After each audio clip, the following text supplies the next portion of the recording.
నమస్తే నేను మీ శౌర్య. సో పెళ్లిళ్ళ సీజన్ వచ్చేసింది. ఏప్రిల్ మే సో ఇవన్నీ కూడా పెళ్లిళ్ళ సీజన్. సో చాలా మంది ముహూర్తాలు పెట్టుకోవడానికి గురువుల దగ్గరికి వెళ్తూ ఉంటారు, జాతకాలు చెక్ చేయించుకుంటూ ఉంటారు. సో అదే పనిలోనే న్యూమరాలజీ మీద నమ్మకం ఉన్న వాళ్ళు నమ్మకం పెట్టండి, ఒకసారి ట్రై చేయండి. సో మంచి చక్కటి పెళ్లి ముహూర్తాలు పెట్టిస్తూ ఉన్నారు బాబా ప్రసాద్ విన్ గారు. అలాగే మనకి వచ్చే ఆగస్టులో కూడా మారు పెళ్లిళ్ళు కూడా ఉన్నాయి, చాలా మంది చేయించుకుంటూ ఉన్నారు. సో అంటే ఒక బలమైన బంధము భార్యాభర్తల మధ్య, ఒక అమ్మాయి అబ్బాయి మధ్య వెయ్యాలి అని అనుకుంటే ఇది చక్కటి అవకాశము. ఒకసారి బాబా ప్రసాద్ విన్ గారి నెంబర్ అయితే రెడ్ టీవీలో స్క్రోల్ అవుతుంది, మీరు వారిని నేరుగా కాంటాక్ట్ అవ్వండి. పిల్లల పెళ్లిళ్ళు ఏమైనా ఉంటే వాళ్ళ జాతకాన్ని కూడా ఒకసారి అంతా చెక్ చేసుకుని న్యూమరాలజీ ప్రకారం కూడా ఎలా ఉంది, మీరు ఆల్రెడీ ముందర జనరల్ జాతకం చూపించుంటుంటే ఆస్ట్రాలజీ, న్యూమరాలజీ కూడా ఒకసారి మీరు చెక్ చేయించుకోవాలి, ఒకసారి చూద్దాము ఏమైనా డిఫరెన్సెస్ ఉన్నాయని అనిపిస్తే మాత్రం గురుగారు అవైలబుల్ గా ఉన్నారు. సో ఒక్కసారి అసలు డేట్స్ ఎలా ఉంటే బాగుంటుంది, ఎలాంటి ముహూర్తాలు పెట్టించుకోవచ్చు, ఏ డేట్లలో పెట్టించుకోవచ్చు, బాగా స్ట్రాంగ్ గా ఉండేది ఏంటి, ఇవన్నీ ఒకసారి గురుగారితో మాట్లాడేది. నమస్తే గురుగారు. గురుగారు పెళ్లిళ్ళు వచ్చేస్తున్నాయి అంటే అంత సందడి సందడి సందడి ఉంటుంది. ఆల్రెడీ ఇప్పుడు మనకు తెలిసిన వాళ్ళు కూడా ఒక 10-12 పెళ్లిళ్ళు ఉన్నాయి. సో మీరు కూడా అన్నారు ముహూర్తాలు బిజీలో ఉన్నానమ్మా అని. సో ఇప్పుడు పెళ్లిళ్ళు ముహూర్తాలు అంటే పెట్టుకోవాలనుకునే వాళ్ళకి డేట్స్ ఇచ్చేయడానికి మీరు మీ నుంచి ఏం చెప్తూ ఉంటారు? Numerology is a very powerful trend setter. Trend setter మారింది, మొత్తం కాలం అంతా మారిపోయింది. వాళ్ళు ఎంత తెలివిగా బిహేవ్ చేస్తున్నారంటే పేరెంట్స్ ఆస్ట్రాలజీలో చెక్ చేస్తున్నారు, వాళ్ళ న్యూమరాలజీ కూడా చెక్ చేసుకుంటున్నారు ఎలా ఉంది అని చెప్పేసి. అంటే వాళ్ళకి సింక్ అవ్వాలి కదా, అవును ఇది జరిగింది ఇది జరగలేదు అని. ఇది ఒక ప్రామాణికం. దీని తర్వాత పిల్లల మైండ్ సెట్ కూడా మారింది, యంగ్స్టర్స్ మైండ్ సెట్ కూడా చేంజ్ అయింది. వాళ్ళు ముందుగానే కంపాటబిలిటీ చెక్ చేసుకుంటున్నారు. నేను ఇట్లా అంటే అమ్మాయి గురించి చెప్పారు, అదే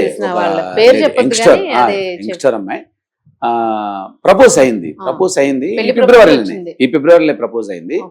తర్వాత కంపాటబిలిటీ ఏంది గురువు గారు, నేను క్యారీ కావచ్చా క్యారీ కాకూడదా ఏంది అసలు మిమ్మల్ని అడిగారు, నేను నిర్ణయం తీసుకోగలను. మరి మీరు ఆల్రెడీ ప్రపోజ్ చేసుకున్నారు, ఓకే అనుకున్నా, అదంతా ఏం లేదు, నాకు మంచి నెంబర్ అయితేనే నేను కొనసాగలను, నాకు ఆ స్ట్రాంగ్ మైండ్ సెట్ ఉంది, నాలెడ్జ్ ఉంది. అన్ని నెంబర్లు పెట్టింది, చెప్పాను. గాడి గ్రేస్ వాళ్ళ ఇద్దరిది మంచి నెంబర్ అయింది, చెప్పాను. ఓకే అమ్మ పర్వాలేదు అంటే మీరు నా కోసం ఏమైనా చెప్తున్నారని మళ్ళీ పట్టి అడిగింది. లేదు, ఇట్ ఇస్ కరెక్ట్, నువ్వు ఇప్పుడు మీకు అంతా అవైలబిలిటీ ఉంది, మీరు మళ్ళీ క్రాస్ చెక్ చేసుకోవచ్చు, యువర్ లక్కీ నెంబర్, ప్రాబ్లం లేదు. అయితే మిగతా నెంబర్లు ఏమైనా ఉంటే మీరు బ్యాలెన్స్ చేసుకోండి, ఏదైనా మిస్సింగ్ నెంబర్లు ఉంటాయి అని చెప్పాను.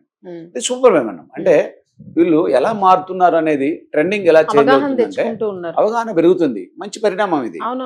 ఒకసారి యంగ్ జనరేషన్ లో కనుక ఈ మార్పు వచ్చిందంటే ఆటోమేటిక్గా ఈ శాస్త్రం యొక్క ప్రాముఖ్యత తెలిసిపోద్ది అందరూ.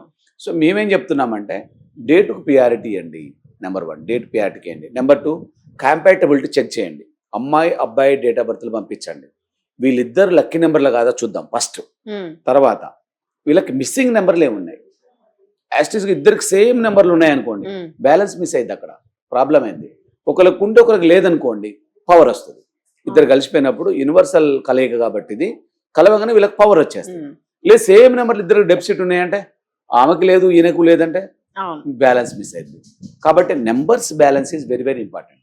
ఎప్పుడైతే మీకు బ్యాలెన్సింగ్ బరాబర్ ఉందనుకోండి, లైఫ్ బ్యాలెన్స్ అవుద్ది, లేదంటే మీకు ఇబ్బంది అయింది. కాబట్టి 2 విషయాలు, మీరు నెంబర్ 1 వాళ్ళ డేట్ ఆఫ్ బర్త్ ప్రకారం వీళ్ళకి లక్కీ నెంబర్ కాదో ఒకటి తెలుసుకోండి. తర్వాత కంపాటబిలిటీ కూడా చెక్ చేయండి, అంటే భార్యాభర్తల యొక్క బంధం బలంగా ఉందా లేదా, ఫ్యూచర్లో ఎలా ఉండబోతుంది. సో నేను గ్యారంటీ చెప్పగలను, మీరు మ్యారేజ్ చేస్తున్న డేట్సే మీ పిల్లల భవిష్యత్తును నిర్ణయిస్తాయి. దీంట్లో ఎలాంటి ఇబ్బంది, ఎలాంటి నో మోర్ డౌట్స్, అసలు డౌటే లేదు దీంట్లో, నో డౌట్స్ అనమాట. ఎందుకంటే డేట్ ఇన్ఫాక్టేషన్ బాగుంది, క్యాలెండర్ మంత్ లో ఉన్న డేట్లు అన్ని మనకు అనుకూలంగా ఉండేవి కావు. కాబట్టి ఒక చిన్న డౌట్, సారీ, పెట్టుడు ముహూర్తాలు పెట్టేస్తూ ఉంటారు చాలా మంది, అబ్బాయి చాలా బాగున్నాడు బోల్డ్ ఆస్తుంది అది ఇది, లేదంటే అమ్మాయి దొరకలేని వల్ల అమ్మాయి దొరికింది కదా ఏదో చేసేద్దాం ముహూర్తం సెట్ చేసేయని అంటారు. సో దానికి మీరు ఏం చెప్తారు అసలు, మీ దగ్గర ఎలా? వాళ్ళు పెట్టే ముహూర్తాలు కాదు, నేనైతే డేట్ నే చూస్తాను. వాళ్ళు ఏ పెట్టుడు ముహూర్తం పెట్టినాయండి, మామూలు ముహూర్తం పెట్టినాయండి, కానీ date if it is not suitable to them వాళ్ళు ఇబ్బంది పడతారు, ఖచ్చితంగా ఇబ్బంది పడతారు. ఎందుకంటే నేను చాలా కేసులు నేను చూస్తున్నాను, మా గురువులు చెప్పినవి కాకుండా గురువులు ఎప్పుడో డీకోడ్ చేసి పెట్టారు, ఇన్ని కేసులు పెట్టారు, అయినా కూడా మేము కొత్తగా చూస్తున్నాం, కొత్తగా మేము రీసెంట్ మ్యారేజెస్ కూడా చూశాను. 8వ తారీఖు అయిన మ్యారేజ్, అసలు మ్యారేజ్ అయిన తెల్లారి నుంచి అమ్మాయి వాళ్ళ ఇంటికి పోవట్లే, నాకు వద్దు అంటే బలవంతం చేసి నేను పోను అంటే. చూడండి, అంటే నేను వాళ్ళకి చెప్పా, ఎందుకు ఈ డేట్ కొంచెం ఆగి వేరేది మార్చొచ్చు కదా అని చెప్పా, వినిపించుకోలే వాళ్ళు. కానీ జరిగిపోయినామంటే ఈ రియాక్షన్ వచ్చింది. ఓకే. మీరు భలేగా చెప్పారు గురుగారు అంటారు లోకల్లో. అంటే చూడండి, ఇప్పుడు ఎప్పుడైనా మీరు పెట్టే డేట్లు బలంగా లేకపోతే వీళ్ళ బంధం బలహీనమైపోతుంది. అవును. వీళ్ళు ఎప్పుడు నూరేళ్ల పంట అని మీరు అంటారు, మంట పెడితే మంటలో వీళ్ళు ఇబ్బంది పడతా ఉంటారు. కాబట్టి చేయకండి. దయచేసి ఒకసారి, ఇప్పుడు పెళ్ళిళ్ళ సీజన్ కదా, అడావుడి ఉంటుంది, గందరగోళం ఉంటుంది, ఎప్పుడో మీరు మాట్లాడుకున్నవి ఉంటాయి, సెటిల్మెంట్లు ఉంటాయి, అన్నీ అయిపోతాయి. లాస్ట్కి పెళ్ళే మిగులుద్ది. పెళ్ళి మిగిలింది కదా, ఇది కూడా కంప్లీట్ చేద్దాం, తంత అయిపోద్ది అన్నట్టుగా చేయకండి. మీరు పర్ఫెక్ట్ డేట్లని, మంచి డేట్లను తీసుకోండి, వండర్ఫుల్గా వాళ్ళకి ఎక్స్ప్లెయిన్ చేయండి. మీకు ముహూర్త బలం కూడా ఉంటుంది. ఎవరు ఏ ముహూర్తానికి ఎన్ని పెళ్ళిళ్ళు జరిగినాయో మీకు తెలుసు. మీ సర్వీస్లో చాలా పెళ్ళిళ్ళు చూసుంటారు. ఉదయం ముహూర్తం పెడితే మీకు రాత్రి తాళి కడతారు, రాత్రి ముహూర్తం పెడితే డేట్ మారిపోద్ది, తెల్లారి తాళి కడతారు. కానీ ముహూర్త బలం ఎక్కడ ఉంటుంది? ముహూర్త బలం కాదు, డేట్ బలాన్ని చూడండి, డేట్ పవర్ని చూడండి. అక్కడ మీకు మంచి వైబ్రేషన్ వస్తుంది. So marriages are made in the heaven అనేది జీవితం అంతా బాగా సుఖంగా ఉంటారనే ఉద్దేశంతో అన్నది. కానీ మీరు లేనిపోని అడావుడితోని, లేనిపోని ఆర్టిఫిషియల్ అర్జెన్సీతోని మీరు ఏదో డేట్లో చేశారనుకో, ఇబ్బంది పడిపోతాయి. ఎస్, ఇప్పుడు మీ పాప మీకు ఎందుకు అంత ఇష్టమో ఆ ఇష్టాన్ని డేట్ల మీద చూపించండి. అంతే. మీ కొడుకు అంటే మీకు ఎందుకు అంత ధైర్యమో ఆ ధైర్యాన్ని నెంబర్ల మీద చూపించండి. చాలా వండర్ఫుల్ గా ఉంటుంది. ఇక అయిపోద్ది కదా అనే ఉద్దేశంతో చేయకండి. కంప్లీషన్ అయిద్ది అన్నట్టు చేస్తే అది కంపల్సరీ ఇన్కంప్లీటే. మీరు కంప్లీట్ అవుతుంది అనుకుంటారు, కానీ it is not completed in sudden dates.